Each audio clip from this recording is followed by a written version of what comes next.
आइए अब हम ध्यान देते हैं पहले चैप्टर में रासायनिक क्रियाएं एवं समीकरण। मेरे प्यारे बच्चों, आप सब देखते होंगे कि पूरे यूनिवर्स में तमाम परिवर्तन होते रहते हैं। कुछ भौतिक परिवर्तन होते हैं और कुछ रासायनिक परिवर्तन होते हैं। जैसे आप देखते हैं यहाँ पर दो बातें हमें समझना है। पहला भौतिक परिवर्तन, दूसरा रासायनिक परिवर्तन।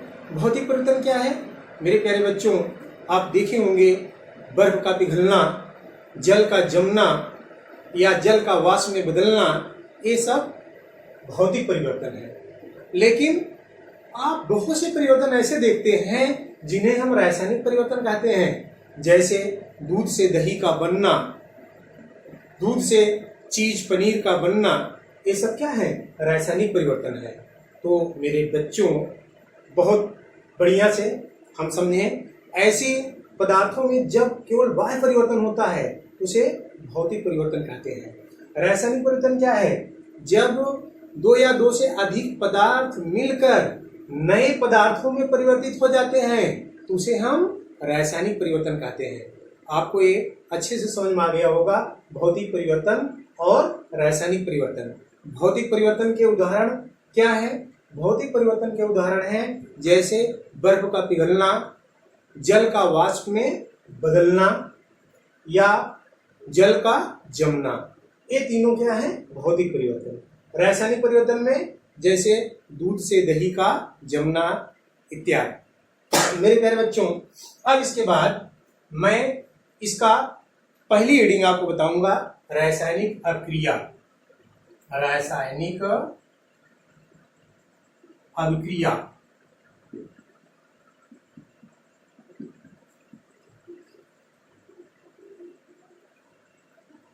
Chemical reaction.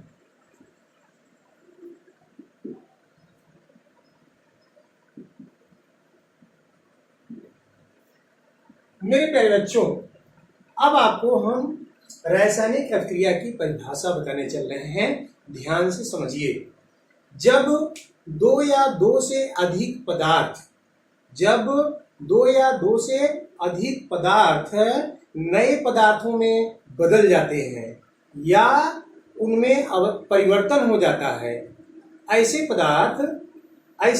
पदार्थ क्या कहलाते हैं? रासायनिक अभिक्रिया कहलाते हैं। जब दो या दो से अधिक पदार्थ मिलकर नए पदार्थों का निर्माण करते हैं तो यह क्रिया रासायनिक अभिक्रिया कहलाती है। जैसे एक छोटा सा उदाहरण आपको बताएं कि मैग्नीशियम को ऑक्सीजन की उपस्थिति में जब जलाते हैं,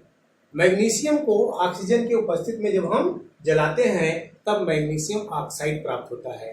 तो सबसे पहले आप परिभाषा समझ लें। जब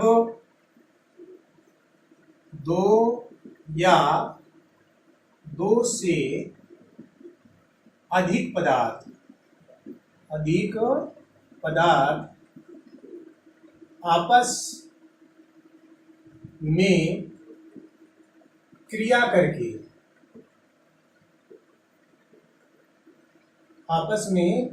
करके नए पदार्थों का निर्माण करते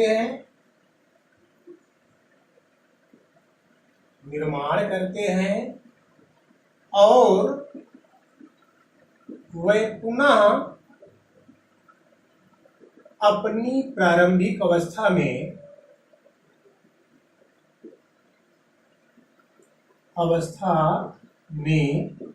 नहीं आते हैं, तब यह क्रिया रासायनिक क्रिया कहलाती है। रासायनिक क्रिया कहलाती है। जैसे अभी मैंने चर्चा किया मेरे बच्चों, मैग्नीशियम का प्रतीक Mg होता है। जब ऑक्सीजन के उपस्थिति में, ऑक्सीजन एक यहाँ अणु है, और मैग्नीशियम एक यहाँ तत्व है।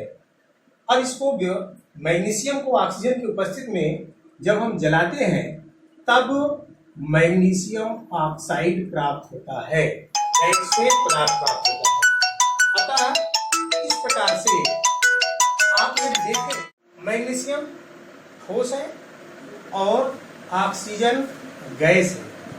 अब ये यहाँ प्यारे बच्चों देखेंगे तो यह अभिक्रिया संतुलित नहीं है। यहाँ पर यह देखा जाए ऑक्सीजन के 2 से गुणा है, 2 परमाणु है, मैग्नीशियम के 2 परमाणु हैं, यहाँ मैग्नीशियम केवल 1 परमाणु है, इसलिए यहाँ हम 2 से गुणा करेंगे। यह रासायनिक क्रिया क्या कहलाएगी? यह क्रिया क्या कहलाएगी? रासायनिक अभिक्रिया कहलाएगी। मेरे प्यारे बच्चों यहाँ 2 बातें आ रही हैं। हम ये देखते हैं कुछ अभिक्रियाएं ऐसी होती हैं जो उत्पाद में बदलकर पुनः अभिकारक में परिवर्तित हो जाती हैं। लेकिन यहाँ सबसे पहले ये ध्यान देना है कि इसमें कौन अभिकारक है और कौन उत्पाद है। जो आपस में अभिक्रिया करते हैं, ऐसे पदार्थ जो आपस में अभिक्रिया करते हैं उन्हें हम अभिकारक या क्रियाकारक कहते हैं। मेरे प्यारे बच्चों, ये अभिकारक या क्रियाकारक है, क्रियाकारक, इसको अभिकारक या क्रियाकारक कहते हैं। और यह उत्पाद है, उत्पाद, इसको अंग्रेजी में कहते हैं रिएक्टेंट, रिएक्टेंट, और इसको अंग्रेजी में कहते हैं प्रोडक्ट। अब ध्यान देना है कि अभिकारक या क्रियाकारक कभी कभी उत्पाद में बदल जाते हैं, पुनः अभिकारक या क्रियाकारक में नहीं बदलते हैं। इस प्रकार से यहाँ पर इसके 2 रूप होंगे। जब पहला रूप ये होगा, जैसे यहाँ पर है, इसे हम कहेंगे अनुत्क्रमणीय, अनुत्क्रमणीय, अर्थात हम ये कह सकते हैं प्यारे बच्चों, जब अभिकारक आपस में क्रिया करके उत्पाद में परिवर्तित हो जाते हैं और वो पुनः अभिकारक में नहीं बदलते हैं, तब इसे हम उत्क्रमणीय अभिक्रिया कहते हैं। तब इसे हम क्या कहते हैं प्यारे बच्चों? उत्क्रमणीय अभिक्रिया कहते हैं। इसी प्रकार कुछ ऐसी रासायनिक अभिक्रियाएं होती हैं जो एक बार अभिकारक में चेंज होती हैं, लेकिन पुनः फिर से उत्पाद में बदलने के बाद फिर से अभिकारक में बदल जाती हैं। जैसे यहाँ पर एक दूसरी अभिक्रिया हम ले लें, N2 + 3H2 gives 2NH3। मेरे प्यारे बच्चों, यहाँ आप देख रहे हैं दोनों तरफ तीर लगी है, अर्थात नाइट्रोजन, डाइनाइट्रोजन, डाइहाइड्रोजन 1:3 के अनुपात में अभिक्रिया करके अमोनिया गैस बनाते हैं। अब प्यारे बच्चों, ये भी गैस है, गैस अवस्था में ये भी गैस है और ये भी गैस है, लेकिन यहां पर ये पुनः जब रख दिए जाते हैं, ये नाइट्रोजन और डाइनाइट्रोजन और डाइहाइड्रोजन में अपघटित हो जाते हैं। इस प्रकार यह जो क्रिया होती है, ऐसे क्रिया को हम उत्क्रमणीय क्रिया कहते हैं। ऐसी क्रिया को उत्क्रमणीय अभिक्रिया कहते हैं। मेरे प्यारे बच्चों, आप समझ गए होंगे। एक बार पुनः आपको मैं बता दे रहा हूं, भौतिक परिवर्तन क्या है?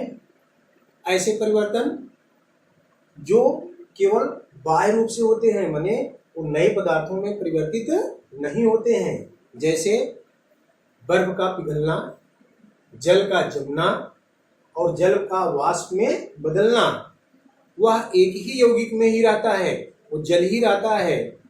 लेकिन रासायनिक परिवर्तन क्या है? जब उनके गुणों में परिवर्तन हो जाता है, जैसे दूध का दही में परिवर्तन होना, ये रासायनिक परिवर्तन है। अब हम आपको बताएंगे एक बार पुनः रासायनिक अभिक्रिया क्या है। रासायनिक अभिक्रिया फिर से समझे मेरे प्यारे बच्चों।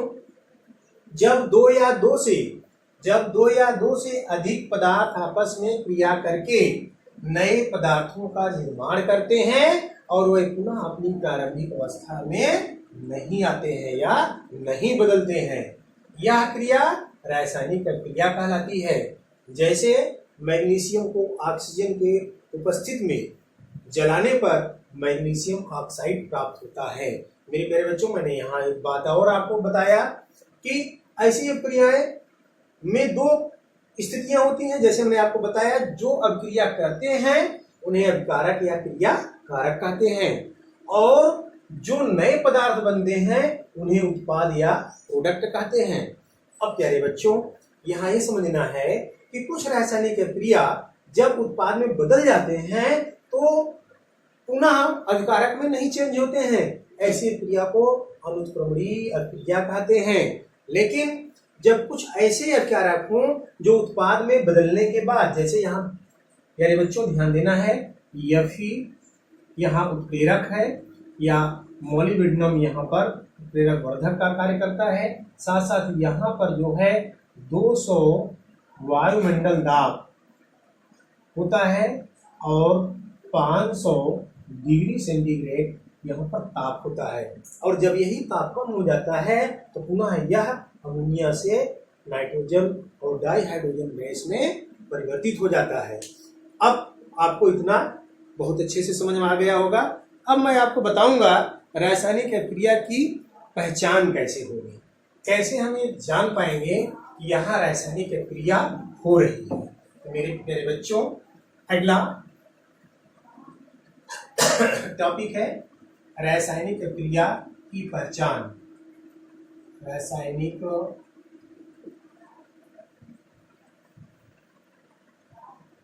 क्रिया की पहचान। कैसे हम पहचानेंगे कि रासायनिक क्रिया हो रही है? जब हम इसको बताने से पहले प्यारे बच्चों, मैं रासायनिक क्रिया के एक साधारण उदाहरण आपको मैं बता देना चाहता हूं, जो आप दैनिक जीवन में अपने देख रहे हैं। कली चूना, कली चूना का सूत्र होता है CaO। कली चूना को जैसे ही हम पानी में डालते हैं, यह बहुत तेजी से पानी उबलने लगता है और ये बुझा चूना या चूने का पानी बन जाता है। CaOH taken twice. प्यारे बच्चों, ये ठोस है, सॉलिड, ये लिक्विड है और ये भी लिक्विड ही होता है। इसे हम चूना कहते हैं, जिसे कली चूना कहा जाता है। यह जल है और इसे हम कैल्शियम हाइड्रोक्साइड या चूने का पानी या लाइम वाटर कहते हैं। चूने का पानी ये रासायनिक क्रिया का एक दूसरा उदाहरण है जो आप देख रहे हैं। अब यह प्रयोग आप अपने घर में करके देख सकते हैं। इससे हम पहचान निकाल सकते हैं कि रासायनिक क्रिया हो रही है कि नहीं। अर्थात रासायनिक क्रिया की पहचान में नंबर 1, अवस्था में परिवर्तन। अवस्था में परिवर्तन। मेरे प्यारे बच्चों, यदि अवस्था में परिवर्तन हो जाए तो हम समझ जाते हैं कि रासायनिक क्रिया हो गई। जैसे यहाँ पर चूना ठोस है, लेकिन यहाँ पर द्रव बन जा रहा है, लिक्विड बन जा रहा है। इसका मतलब क्या है? रासायनिक क्रिया हो रही है। उसके बाद दूसरा क्या परिवर्तन है? रंग में परिवर्तन। रंग में परिवर्तन। मेरे प्यारे बच्चों, यहां जल रंगहीन है, लेकिन यहां आप देखेंगे श्वेत रंग का हो जाता है, दुधिया हो जाता है, अर्थात इसका रंग बदल जाता है। इससे भी हमें ज्ञात होता है कि रासायनिक क्रिया हो रही है। इसी प्रकार तीसरा परिवर्तन बेटा हम आपको बताते हैं, गैस का निकलना। तीसरा परिवर्तन क्या है? गैस का निकलना। मेरे प्यारे बच्चों, आप देखते हैं जब पानी में कली चूना डाला जाता है बहुत तेजी से गैस निकलने लगती है। आप देखेंगे करके, ये प्रयोग आप अपने घर में कर सकते हैं। तो गैस जब निकलने लगती है तब भी हमें ज्ञात हो जाता है कि रासायनिक क्रिया हो रही है। इसके बाद चौथा परिवर्तन है बेटा ताप में परिवर्तन। ताप में परिवर्तन। मेरे प्यारे बच्चों, यह प्रयोग आप अपने घर पे करके देख सकते हो। पहले कली चूना ठंडा रहेगा, जल भी ठंडा रहेगा। जब दोनों को एक में मिला दिया जाएगा तो ये बहुत तेजी से गर्म हो जाता है, उबलने जैसे लगता है, खौलने लगता है, अर्थात इसके ताप में परिवर्तन हो जाता है। प्यारे बच्चों, इससे स्पष्ट हो जाता है कि यहाँ पर रासायनिक क्रिया हो रही है। उसके बाद पांचवा कैसे पहचान करेंगे? अवक्षेप का निर्माण। अवक्षेप का निर्माण। मेरे प्यारे बच्चों, जब आप इसे रख देंगे, रखने के कुछ देर बाद आप देखेंगे चूने का पानी ऊपर तैरने लगता है और नीचे ये ठोस गीला पदार्थ प्राप्त होता है, जिसे हम अवक्षेप कहते हैं। इस प्रकार से उसमें हमें जब अवक्षेप प्राप्त हो जाता है, इससे भी स्पष्ट हो जाता है कि रासायनिक क्रिया हो रही है। मेरे बच्चों, मुझे आशा है कि आपको बहुत अच्छे से समझ में आ गया होगा। आप ध्यान दें, एक बार पुनः आप समझ लें। रासायनिक क्रिया की पहचान आप कैसे करेंगे? आप अपने घर में बाजार से कली चूना लाएंगे, एक कटोरे में थोड़ा सा पानी लेंगे और उसमें कली चूना डाल देंगे। आप पहला देखेंगे अवस्था में परिवर्तन, चूना ठोस रहेगा और ये द्रव हो जाएगा। दूसरा रंग में परिवर्तन, पानी आप देखेंगे रंगहीन रहेगा, बाद में ये दुधिया हो जाएगा। तीसरा गैस का निकलना, उसमें बड़ी तेजी से गैस निकलने लगेगी। चौथा ताप में परिवर्तन, पहले ठंडा रहेगा, बाद में गर्म हो जाता है और जब उसे थोड़ी देर रख देते हैं तो उसमें एक अवक्षेप का निर्माण होता है। मेरे प्यारे बच्चों, कभी कभी पांचों परिवर्तन प्राप्त हो जाते हैं या कभी कभी इनमें से यदि कोई एक भी परिवर्तन हो रहा है तब भी हम समझते हैं कि रासायनिक परिवर्तन हो रहा है। मेरे प्यारे बच्चों, अब मैं इसका सेकंड पार्ट दूसरे वीडियो में दूंगा। धन्यवाद।